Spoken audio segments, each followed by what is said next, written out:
আসসালামু আলাইকুম। নতুন একটা ব্লগ ভিডিও নিয়ে আমি আমদাদুল ভাই আজির।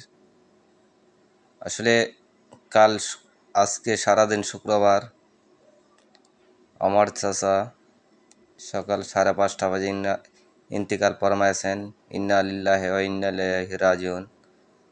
আসলে পেটের খাদ্যনালী ফেটে গেছিল, তাই কিশোরগঞ্জ সৈয়দ নজরুল ইসলাম মেডিকেল কলেজ থেকে আপনার ট্রান্সফার করে দেয় ময়মনসিংহ মেডিকেল কলেজে। তো অপারেশন করার পরে উনি আর জ্ঞান ফিরেন নাই, উনি ওনার জগতে চলে গেল।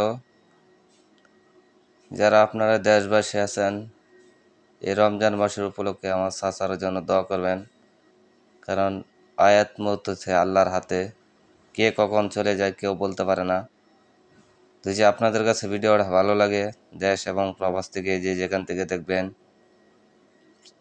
এই চাচার 3টা বাচ্চা চলে গেছে, একটা মেয়ের বিয়ে হয়েছে, 2টা ছেলে এখনো বিয়ে হয় নাই, একটা ছোট আর একটা মোটামুটি চলে। ভালো থাকবেন, সুস্থ থাকবেন, দোয়া করবেন চাচার জন্য।